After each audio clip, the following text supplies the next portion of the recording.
Hello, j'espère que vous allez bien.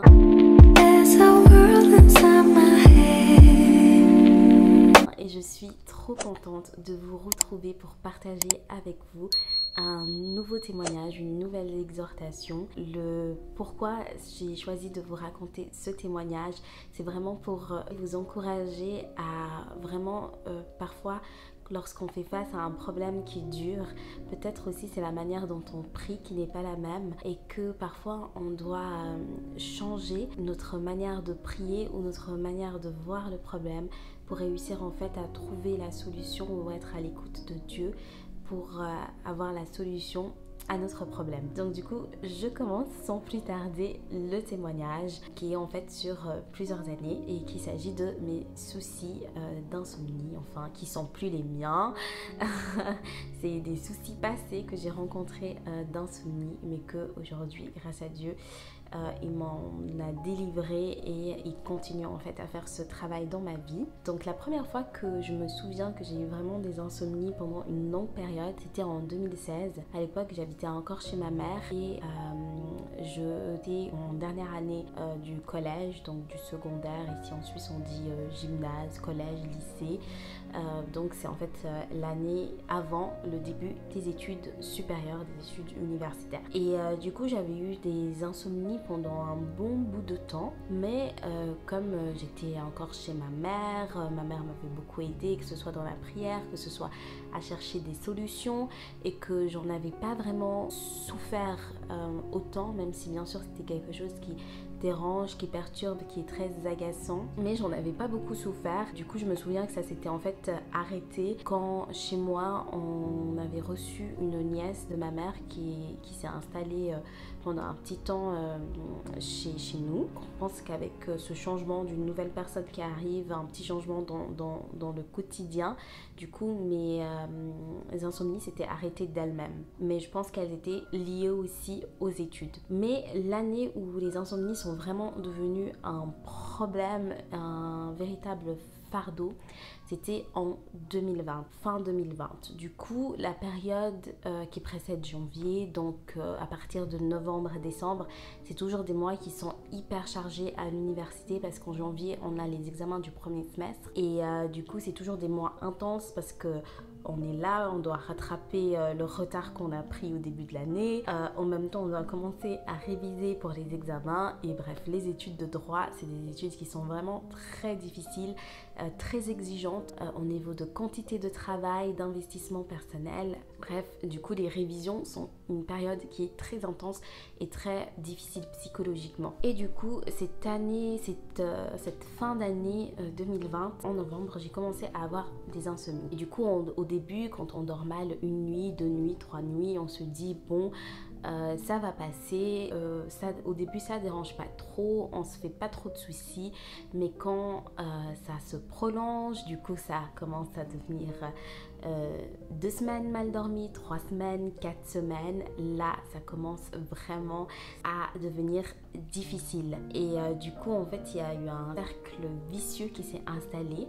Du coup mes insomnies elles étaient surtout liées au stress des examens, au fait que je me sentais pas prête, que la date s'approchait et que la quantité de travail augmentait et que je me sentais pas du tout prête et confiante. Et pendant la nuit j'avais pas de difficulté à m'endormir, mais par contre vers 2h, 3h du matin je me réveillais et après j'arrivais plus du tout à dormir.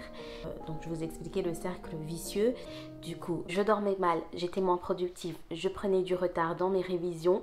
Le fait d'avoir du retard dans mes révisions, ça m'angoissait, ça me stressait et du coup je dormais mal. Voilà. Et en fait, ce qui était aussi très difficile, c'est que je savais que c'était dû au stress, c'était dû à l'anxiété et que j'étais pas du tout dans la paix. Et comme chrétien, on est invité à vivre dans la paix, on est invité à relâcher nos problèmes entre les mains de Dieu et surtout, on est invité à prioriser Dieu. Je trouvais que les études prenaient une place qui était tellement grande dans ma vie et qu'elles prenaient aussi une place qui était trop grande grande dans mes préoccupations venait se rajouter à tout ce stress, à tout ce mal-être aussi dû aux insomnies, une espèce de culpabilité chrétienne. Parce que je me sentais pas une aussi bonne chrétienne, parce que je connaissais la théorie. C'est voilà, Dieu s'occupera de vous le lendemain. Si votre fardeau il est trop lourd, prenez le fardeau de Jésus, que c'est un fardeau léger. En fait, je connaissais toute la parole, tout ce qu'on devait faire ou tout ce qu'on est appelé à faire et à vivre comme chrétien, mais je ne le vivais pas. C'était tout le contraire, j'étais pas dans la paix, j'étais avec un fardeau qui était beaucoup trop lourd pour moi. Je ne priorisais pas Dieu ni ma relation avec Dieu. Cette culpabilité en fait m'empêchait aussi d'être vraie et sincère avec Dieu dans mes prières, parce que je priais pas vraiment en disant voilà Seigneur, il se passe ça. Je disais surtout voilà Seigneur, aide-moi à dormir, aide-moi à avoir des nuits tranquilles. Mais en fait les insomnies c'était tout simplement un symptôme, et du coup ces insomnies c'était le symptôme aussi d'un manque de confiance en Dieu, parce que je n'arrivais pas à faire confiance en Dieu dans mes études. Donc en fait, je voyais les circonstances, le fait que les examens approchaient et que je n'étais pas prête et que je n'avais pas assez bossé, que probablement j'aurais des mauvaises notes. Mais j'arrivais pas à contrebalancer tout ça en regardant à qui est Dieu, que Dieu est au-dessus du temps, que Dieu peut me donner les capacités, que Dieu a la connaissance et qu'il est la connaissance, et que si je cherche à lui, il pourrait m'aider à traverser et puis à optimiser mes révisions, etc. Mais pour ça, il fallait lui faire confiance et aussi croire. Donc en fait, les insomnies cachaient un problème de confiance et d'incrédulité. Et ça a été très difficile d'accepter ça, parce que je pense que voilà, je m'obstinais à croire que le problème c'était vraiment les insomnies et que je devais combattre en fait les insomnies, mais en réalité je devais combattre confiance en Dieu et ma foi. Et pour cela il fallait que je assume devant Dieu que je manquais de ces deux choses. Et surtout au début je priais aussi beaucoup pour que les insomnies cessent, mais je ne priais pas non plus pour demander à Dieu comment faire pour que les insomnies cessent, comment faire pour faire confiance à Dieu. Et je sais qu'en décembre 2020, l'une des clés que Dieu m'avait données en prière, quand j'ai commencé à arrêter de juste prier Dieu, résous mon problème, mais j'ai commencé à prier Dieu, aide-moi à comment est-ce que je fais pour résoudre ce problème. Là, il m'a instruit en me disant que la louange, ça a aidé. Et du coup, à partir de ce moment, j'ai commencé à faire 1 heure de louange avant de dormir. Et là, les insomnies, petit à petit, se sont estampées. Et je croyais que j'étais débarrassée, mais non. Et arrive donc juillet 2022, 2 ans plus tard cette année, où je me retrouve en rattrapage avec 9 examens, une quantité de travail ici énorme, 2 mois pour préparer ces 9 examens. Quand on pense comme ça, 2 mois, 8 semaines, ça paraît beaucoup et ça paraît largement suffisant pour préparer 9 examens, sauf que des examens de droit, ça se prépare ça prend énormément de temps pour se préparer, et 2 mois c'est pas forcément suffisant, c'était juste. J'essaye de entamer la session de révision en ayant confiance en Dieu, en croyant que Dieu allait m'aider et que Dieu était capable de faire ce que moi je n'étais pas capable, ou ce que moi je m'en croyais pas capable. Mais sauf qu'à un moment donné, les insomnies recommencent. Et là, j'étais déjà en train de faire le challenge de 21 jours connectés avec le Saint-Esprit. Je vous ai parlé dans une précédente vidéo.